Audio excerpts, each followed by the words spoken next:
Homem que veio de Vênus trabalhou para o governo e foi escondido. Olá, pessoal! Em março de 1957, uma ocorrência silenciosa e incomum teria despertado a atenção dos serviços de segurança mais próximos da capital dos Estados Unidos da América. Uma suposta nave em formato de disco teria pousado discretamente nos arredores de Alexandria, na Virgínia, sem emitir qualquer tipo de som ou sinal perceptível aos radares civis da época. Aqueles que alegam ter testemunhado o evento descrevem o pouso como calmo, quase coreografado, num campo afastado, onde a vegetação pareceu se curvar ligeiramente ao redor da estrutura metálica. De dentro da nave desceu uma figura humana, cujas características chamariam a atenção não apenas por sua aparência, mas também pela estranha e inesperada sensação de tranquilidade que sua presença transmitia. O ser teria caminhado lentamente até ser interceptado por agentes do governo que já estavam mobilizados na região. Segundo relatos posteriores, ele se identificou como Valiant Thor, um emissário proveniente do planeta Vênus, alegando ter vindo com uma missão específica: alertar a humanidade sobre os riscos crescentes do armamento nuclear e propor um novo caminho baseado em princípios espirituais, paz e colaboração interplanetária. A abordagem direta, somada à serenidade incomum com que falava, teria causado uma mistura de curiosidade e cautela nas autoridades responsáveis, que prontamente decidiram conduzi-lo para instalações mais seguras a fim de investigar sua origem e intenções. O primeiro contato oficial teria ocorrido dentro de um setor reservado do Pentágono, onde Thor foi submetido a uma série de questionamentos por militares e agentes de inteligência. Seu comportamento calmo e suas respostas coerentes, articuladas em inglês fluente, com sotaque neutro e vocabulário técnico, surpreenderam a todos. Segundo o evangelista e ufólogo Frank E. Stranges, que mais tarde afirmaria ter conhecido pessoalmente o visitante, Thor demonstrava conhecimento avançado sobre assuntos militares, científicos e filosóficos, o que reforçou a necessidade de mantê-lo sob vigilância controlada. Em pouco tempo, teria sido organizado um encontro sigiloso com o então presidente, Dwight D. Eisenhower, acompanhado pelo vice-presidente Richard Nixon. Este encontro, se de fato ocorreu, permanece envolto em camadas de silêncio e especulação. Frank Stranges sustenta que a reunião foi conduzida longe da imprensa e do público, em um dos setores mais restritos da Casa Branca. Thor teria apresentado uma proposta ousada e meticulosamente detalhada: um plano de desativação gradual de ogivas nucleares em todo o planeta, combinado com reformas sociais e a elevação da consciência espiritual humana. Ele defendia que a tecnologia não deveria estar dissociada da ética e que a busca por poder bélico colocaria a civilização terrestre em risco iminente de autodestruição. De acordo com Stranges, a recepção inicial foi de espanto e ponderação.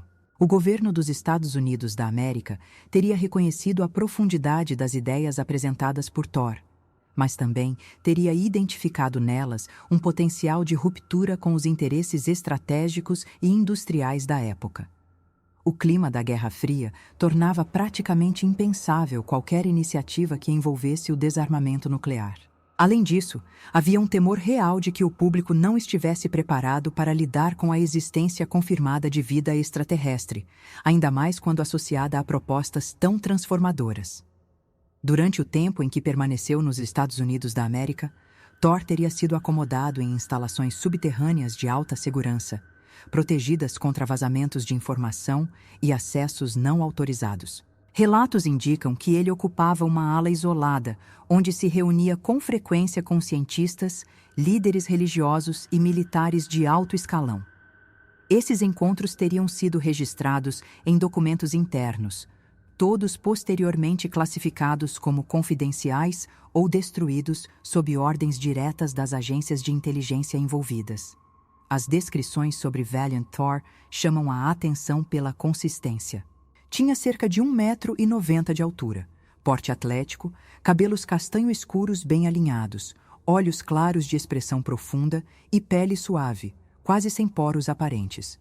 O detalhe mais citado por testemunhas era a ausência de umbigo e de impressões digitais, características que intrigaram os especialistas que o examinaram. Sua vestimenta também era notável. Um traje metálico ajustado ao corpo, feito de material desconhecido, com resistência extrema ao calor, frio e radiação, o que impossibilitava sua análise completa com a tecnologia disponível na época. Além de seu aspecto físico, o modo como Thor se comunicava também se tornava objeto de fascínio.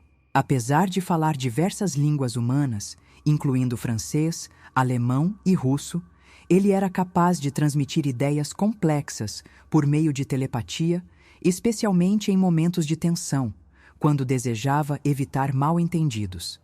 Essa habilidade, segundo Stranges, deixava os interlocutores desconcertados, pois suas mensagens mentais vinham acompanhadas de imagens vívidas e sensações emocionais, como empatia ou serenidade, o que tornava impossível duvidar da sinceridade de suas intenções. Durante as reuniões, Thor teria delineado diversos tópicos de sua proposta, entre eles a reestruturação dos sistemas educacionais, a substituição de modelos econômicos predatórios por redes colaborativas e o fortalecimento de valores espirituais universais, livres de dogmas religiosos. A ideia era conduzir a humanidade a um novo patamar de consciência, mais integrada ao universo e menos dependente de estruturas materiais e bélicas. Ele também alertava sobre consequências futuras caso o planeta persistisse no caminho da destruição ambiental e da desigualdade social. Os debates internos sobre como lidar com a presença de Thor teriam sido intensos. Havia oficiais que simpatizavam com suas ideias e viam nelas uma chance única de avanço civilizatório. Outros, no entanto, temiam uma desestabilização política global. O simples reconhecimento público de um ser extraterrestre entre os líderes mundiais poderia provocar pânico, desordem e até colapsos institucionais.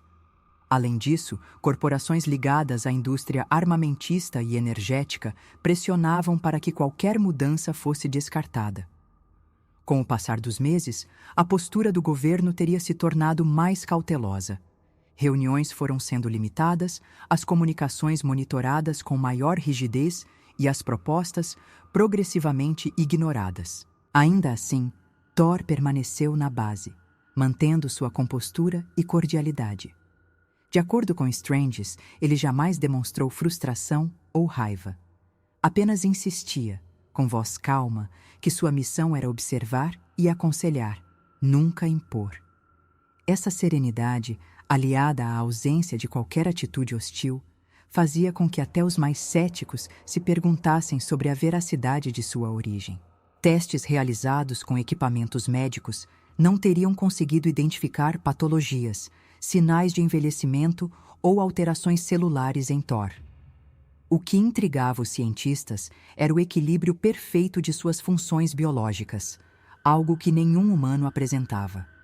Havia suspeitas de que seu corpo funcionava de forma otimizada por alguma engenharia biológica ou evolução natural superior. Contudo, ele jamais permitiu exames invasivos, alegando que isso interferiria em sua energia vital e comprometeria a comunicação com sua equipe. Enquanto esteve nos Estados Unidos da América, Thor nunca tentou escapar ou burlar as restrições impostas. Ele aceitava as condições com serenidade e usava o tempo para dialogar com quem estivesse disposto a escutá-lo. Muitos relatos apontam que, após conversas com ele, algumas pessoas mudaram radicalmente sua visão de mundo, passando a valorizar aspectos espirituais e filosóficos antes negligenciados. Era como se sua presença tivesse um efeito transformador sutil, capaz de despertar questionamentos profundos e promover reflexões inesperadas. Houve também quem relatasse experiências quase metafísicas após interações com Thor. Alguns cientistas afirmaram ter sonhos vívidos, nos quais recebiam fórmulas matemáticas ou visões de sistemas sociais futuristas.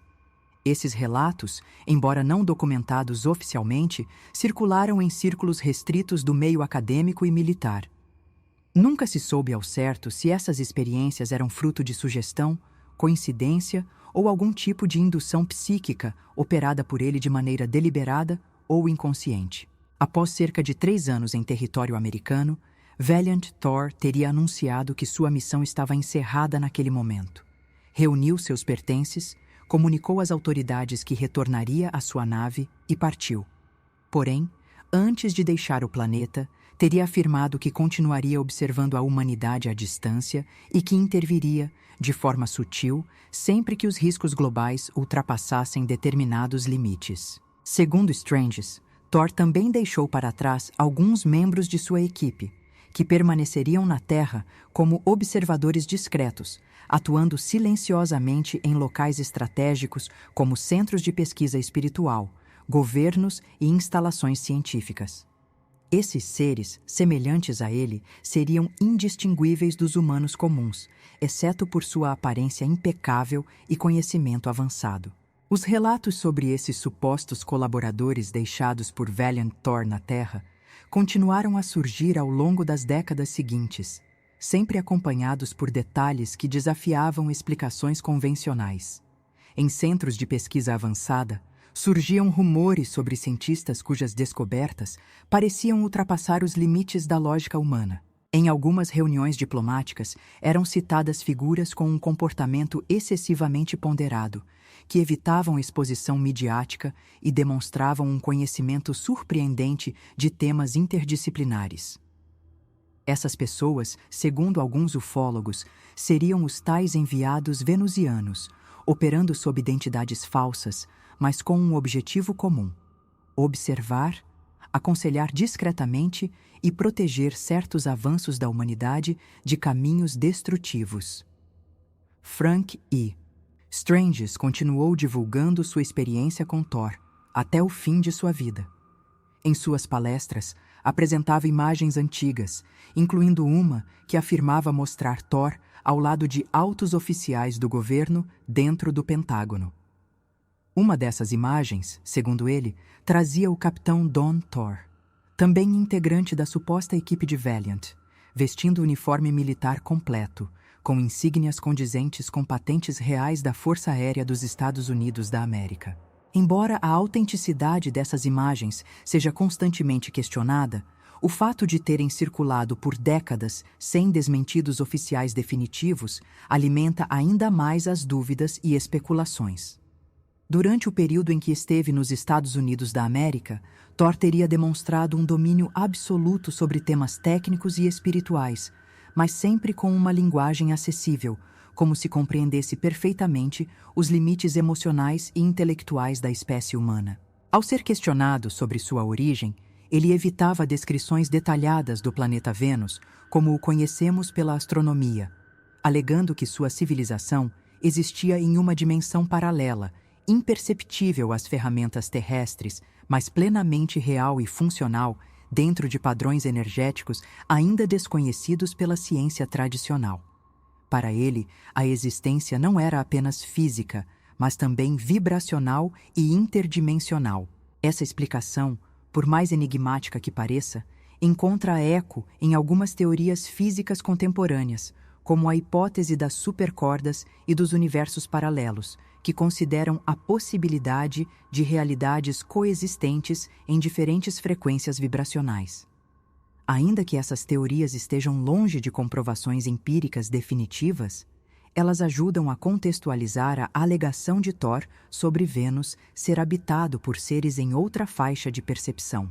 Nesse sentido, sua presença entre os humanos poderia ser interpretada como um cruzamento excepcional entre duas realidades que raramente se tocam, e cuja interação exigiria não apenas tecnologia avançada, mas também um controle absoluto sobre os próprios estados mentais e físicos.